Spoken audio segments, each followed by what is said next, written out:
ขอบคุณเด้อผู้ใหญ่ใจบุญทุกท่านที่ซอยน้องดื่มกับน้องเด่นขอให้เพิ่นอยู่เย็นเป็นสุขกายสุขใจเงินตาก็ได้ด้วยเฮ็ดเวียกอีสังก็ขอให้ประสบความสำเร็จร่ำรวยโชคให้มานี่แห่งให้ปังนอนรับให้ได้เงินหมื่นนอนหลับก็ให้ได้เงินหมื่นตื่นขึ้นมาให้สุขภาพแข็งแรงความเจ็บได้ความไข้ใหญ่มีปรารถนาสิ่งใดให้ได้สิ่งนั้นเด้อสาธุนั่นขอให้ ก็คือ FC ทุกคน ยังอีกสุขภาพแข็งแรงให้ร่ำให้รวยความเจ็บได้ความไข้ใหญ่มีปรารถนาสิ่งใดก็ให้ได้สิ่งนั้นเด้อสาธุโอเคนั่นก็คือคำอวยพรนะขอบคุณผู้ใหญ่ใจดีและก็ FC ทุกท่านนะที่ซอยซัพพอร์ตตรงเดิมตลอดมาแล้วก็โอเคพี่น้องมื้อนี้ซ้ำนัดกันพี่น้องเนาะใส่เสื้อคือกันเบิดพี่น้องไอ้ประมาณนี้เลยพี่น้องเจ้าซ้ำนัดกันพี่น้องเสื้อนี่เสื้อคือกันเบิดพี่น้องนะประมาณนี้เลยพี่น้องนะเราเจอสิไปอัปเดตกันก่อนพี่น้องนะ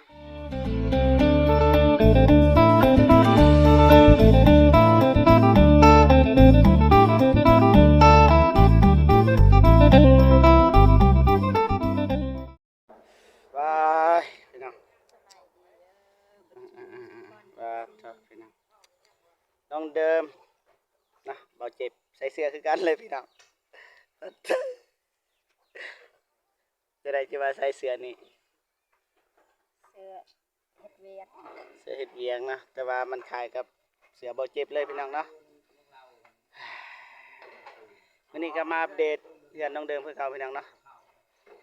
ก่อนอื่นหมดก็ทักทายสบายดีนะกราบสบายดีเด้อกราบสบายดีและสวัสดีเด้อพ่อแม่พี่น้องเบิร์สู่คู่สู่คนเนาะทั้งในลาวและก็ต่างประเทศเนาะก็ยินดีต้อนรับเข้าสู่ซองเบาเจ็บคือเก่าพี่น้องเนาะวันนี้ก็มาอัปเดตเรื่องน้องเดิมคือเก่าพี่น้องเนาะวันนี้ก็มุ่งแล้วพี่น้องเบื้องหนึ่งไก่แล้วพี่น้องประมาณนี้เลยพี่น้องสบายดีเนาะและสบายดีผู้ใหญ่ใจบุญทุกท่านสบายดี FC ประเทศลาวประเทศไทยต่างประเทศสบายดีเด้อได้มื้อนี้รู้สึกว่าโอเคเลยหน้าตาโอเคแหละพี่น้องเนาะ2-3 มื้อหลังก็น้องบ่สบายพี่น้องแต่ว่ามื้อนี้ก็โอเคอยู่หน้าตาปกติพี่น้องกินข้าวกินน้ำแล้วบ่กินข้าวแล้วข้าวยังข้าวเช้าข้าวเที่ยงกินเนาะได้ยังกินข้าวเที่ยงกินข้าวกับยังกินข้าวกับเม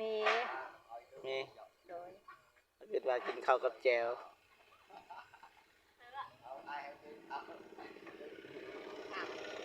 จะได้เรือนสารฮอดใจแหละมุกเลยน้องช่วยเวียงยังแน่มื้อนี้ได้ช่วยยังแน่ได้ซอยสร้างเพิ่นแต่ล้างถ้วยเพราะว่าอ้ายสร้างว่าบ่ให้เฮ็ดของกินมื้อนี้เป็นหยังเพิ่นสิมากินอยู่เที่ยงเพิ่นเอง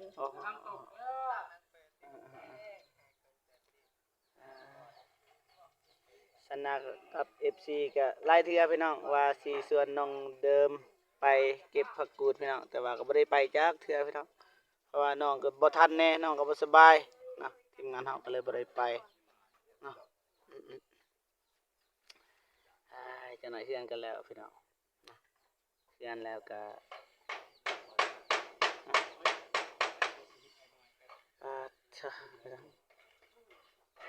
โอเคเลยใหญ่เติบงามพี่น้อง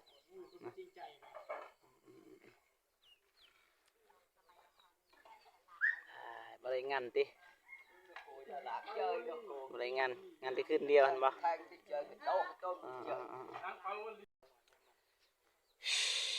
ประมาณ40 40%แล้วพี่น้อง50%แล้วพี่น้องเนาะใกล้แล้วพี่น้องใกล้แล้ว50%แล้วเนาะดีใจบ่ ดีใจขนาดก็ได้อยู่เนาะ โดย ขนาดจะอยู่แล้วกับน้องเด่นพี่น้องเนาะมื้อนี้ก็ไปหางานกับเบาตูนให้น้องเด่นเพิ่นก็เลยมาสานิดนึงพี่น้องเนาะก็บ่แม่นนิดนึงอันนี้ก็บ่ายแล้ว4 โมงยังแล้วพี่น้องท่าแต่เช้าท่าเจ้าของหานเพราะว่าเฮากับเบาตูนไปหาเวียกให้น้องเด่นแต่ว่าเจ้าของหานเพิ่นบ่อยู่ท่าแต่เช้าจนฮอด3 โมงเฮาก็ท่าบ่ไหวเฮาก็เลยมาหาน้องเดิม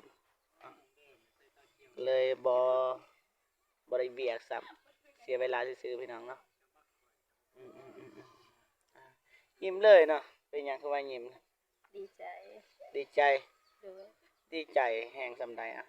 ตัวอย่างว่าแห้งสำใดอะ 100,000 พันนี่ได้น่าได้100,000 10,000 ความดีใจ ดีใจดีใจนะอ่ะทักทายหน่อยบ่ตูนทักทายกองหน่อย สบายดีเด้อ เด้อโอ้ ได้ยินเสียง ย สบายดีเด้อ ฝากเบาตูนนี่เด้อไว้อบอกความใจเด้อ FC เฮาเด้อ ฝากเด้อ เบาตูน Channel พี่น้องเนาะ เด้อ เข้าไปกดไลค์กดติดตามกดแชร์ให้เบาตูนเพิ่นแน่เนาะเพราะว่าเพิ่นกำลังเก็บเหรียญพี่น้อง แต่ว่ามื้อนี้บ่ขึ้นแปลก มื้อนี้เรียนบ่ขึ้นบ่ แม่นแปลก เด้อ แปลก เฮาก็บ่ฮู้ปานใดเด้เบาเจ็บก็บ่ฮู้เด้อโอเคเด้อไปโอเคต่อเลยเอ้ยมีแต่ว่าอยากให้น้องขอบอกขอบใจผู้ใหญ่ใจดีนะก็อวยพรเพราะว่าครึ่งทางแล้วพี่น้องอยากสำเร็จเลยจังนั้นก็ได้อยู่พี่น้องเนาะมาโอเคพี่น้องเนาะต่อเมื่อกี้บอทูนมาหาพี่น้องเนาะก็เลยหยุดไปหน่อยหนึงพี่น้องเนาะแต่ว่าอยากให้น้องเดิมเพิ่นขอบอกขอบใจและขอบคุณผู้ใหญ่ใจดีที่ซอยซัพพอร์ตนะทุกอย่างเลยขอบคุณเด้อผู้ใหญ่ใจบุญทุกท่านที่ซอยน้องดื่มกับน้องเด่นขอให้เพิ่นอยู่เย็นเป็นสุขกายสุขใจ เงินตาก็ได้ ด้วยเฮ็ดเวียกอีสังก็ขอให้ประสบความสำเร็จร่ำรวยโชคให้มานี่แห่งให้ปัง นอนรับให้ได้เงินหมื่น นอนหลับก็ให้ได้เงินหมื่นตื่นขึ้นมาให้สุขภาพแข็งแรงความเจ็บได้ความไข้ใหญ่มีปรารถนาสิ่งใดให้ได้สิ่งนั้นเด้อสาธุ นั่น ข ก็ อให้ คือ FC ทุกคน ยังอีก สุขภาพแข็งแรงให้ร่ำให้รวยความเจ็บได้ความไข้ใหญ่มีปรารถนาสิ่งใดก็ให้ได้สิ่งนั้นเด้อสาธุ โอเคนั่นก็คือคำอวยพรนะขอบคุณผู้ใหญ่ใจดีและก็ FC ทุกท่านนะที่ซอยซัพพอร์ตตรงเดิมตลอดมาแล้วก็ที่อนาคตจะมีนะประมาณนั้นแหละพี่น้องไม่แต่ว่าบ่เจ็บสิไปทำสร้างเกี่ยวกับเพื่อนพี่น้องเนาะฮอดใจนะประมาณนี้เลยพี่น้องโอเคขอบใจหลายๆเนาะโอเคน้องเด่นมาน้องเด่นสบายดีนะ สบายดี ยิ้มแย้มแจ่มใสพี่น้องเนาะเฮ้ยอยากบอกน้องเด่นวันนี้ก็เบาเจ็บกับเบาตูนได้ไปหางานให้น้องเด่นแต่ว่าไปหาเจ้าของหานบ่เห็นพี่น้องถ้าแต่เช้าจนฮอด3 โมงบ่เห็นก็เลยจำใจต้องมานะประมาณนั้นเลยพี่น้องเนาะโอเคพี่น้องมื้อนี้ซ้ำนัดกันพี่น้องเนาะใส่เสื้อคือกันเบิดพี่น้องไอ้ประมาณนี้เลยพี่น้องซ้ำนัดกันพี่น้องเสื้อนี่เสื้อคือกันเบิดพี่น้องนะประมาณนี้เลยพี่น้องนะเราเจอสิไปอัปเดตกันก่อนพี่น้องนะโอเคพี่น้องเอาสบายดีสร้างเพิ่น สบายดี เด้อเฮ็ดหยังอยู่ วางสิกวาดเบิ่งสายไฟบัดติดบัดบ่ ติดบัดบอด สอดทำมัดนี่ ดับติดโอเคเฮือนซานฮอดไซเลยซา จะใส่แนวนั้นแล้วก็จะไปเปิดใส่บอลพุ่นอีกหน่อย ได้เจ้าเบิ่งตามเลข เราสิได้ยินอยู่ปะไก่สูงพี่น้องฮอดไซเลยเรียนเฮาก ำลังมุ่งมื้อนี้ กำลังมุงมา แม่น ขึ้นว่าแล้วบ่มื้อนี้ แล้วแต่มื้อนี้เด้วันครั้งนี้ครั้งน้ำตาลครั้งห้องนอนบ่ทันแล้วมื้อ ครั้งนั้นบ่ทันแล้วเนาะ แม่นมื้ออื่นสิได้มุ่งพี่น้อง โอเคใกล้แล้วพี่น้องใกล้แล้วอ่ะโอเคขอบใจอ้าย ขอบใจ ได้ไปคอยเด้ออ่า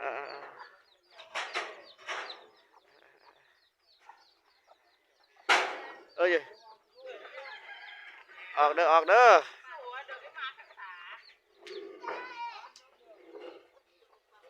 ไอ้พี่น้องคักหลาย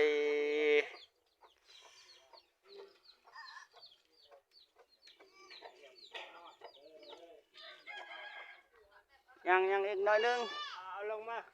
เอาลงมาอีกอันนี้วันนั้นพี่น้องนี่วันนี้พี่น้องมาทันซื้อพี่น้องนี่ยังอีกลูกยังอีกหน่อยนึง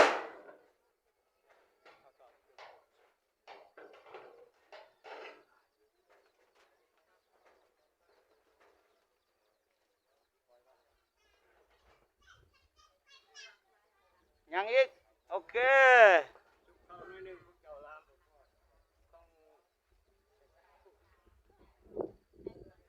เจ้าดึงออกให้เจ้าเบิ่งยังมันบ่เต็งปานใดดึงออกให้เจ้าต้องมันชุบข้างใน โอเค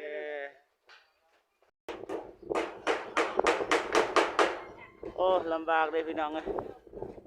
มือกองนี่ก็ได้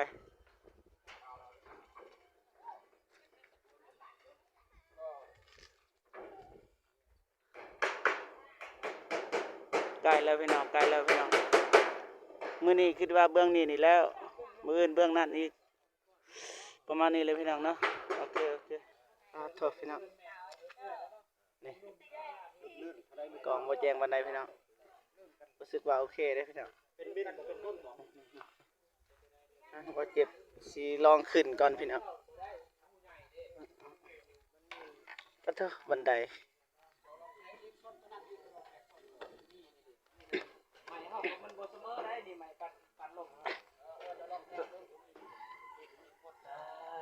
สบายดีเด้ออ้ายเด้อ โอ้ยโดยสบายดี โอ้ยเนาะ เจ้า แล้วอยู่บ่มื้อนี้แล้วบ่ มื้อนี้วะ เบื้องนี้ เรื่องนี้นี่อาจจะแล้ว แล้วบ่อ๋อเถอะโอเคโอ้พี่น้องทักหลายโดยสบายดีสร้าง สบายดี สบายดีโดยบ่นุ่งบ่เห็นเลย เจ้า บ่นุ่งอยู่ไสบ่เห็น ครับผมไล่ไปเลย สวัสดีครับเบานุ่งบ่เห็นโอ้ยสบายดีอ้ายโดยคืออยู่สูงแท้อ้าย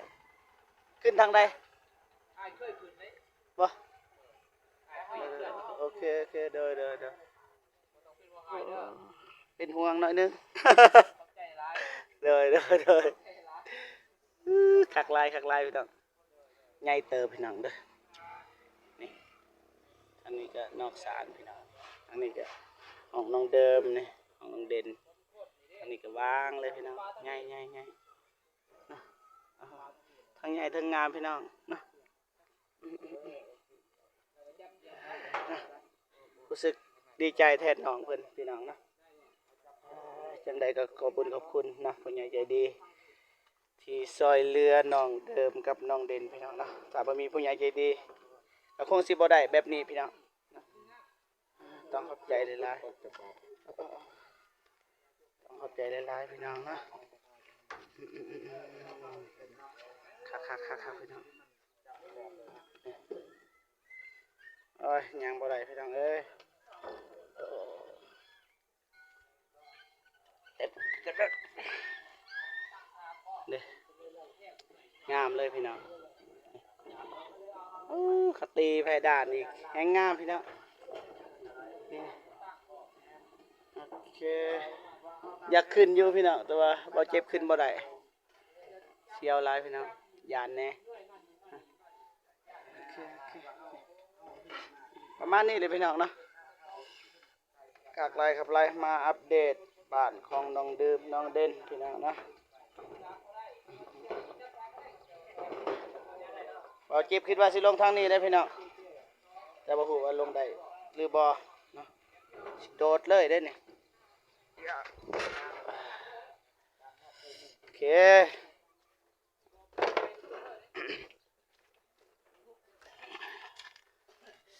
พี่น้องโอเคประมาณนี้เลยพี่น้องมาอัปเดตบ้านของน้องเดิมเนาะยังไงก็ขอบคุณนะผู้ใหญ่ใจดีและก็ FC ทุกท่านที่เข้ามาให้กำลังใจและว่าซอยสนับสนุนน้องเดิมและว่าเบาเจ็บทุกการเดินทางพี่น้องเนาะจะได้ขอให้ผู้ใหญ่ใจดีและ FC ทุกท่านจงมีแต่ความสุขสุขภาพแข็งแรงนะประสบผลสำเร็จในหน้าที่การงานนะไปที่ใดก็ขอให้ปลอดภัยเบิดสุขสุขคนนะความเจ็บบ่ให้ได้ความไข้บ่ให้มีนะคิดหยังทำหยังก็ขอให้ประสบผลสำเร็จนะนอนรับก็ให้ได้เงินหมื่นนอนตื่นให้ได้เงินแสนนะประมาณนี้เลยพี่น้องเนาะคลิปนี้ก็เบาเจ็บคอโตจบคลิปก่อนเนาะเอาไว้เจอกันคลิปหน้าสำหรับคลิปนี้ขอกล่าวคำว่าสบายดีนะฮะ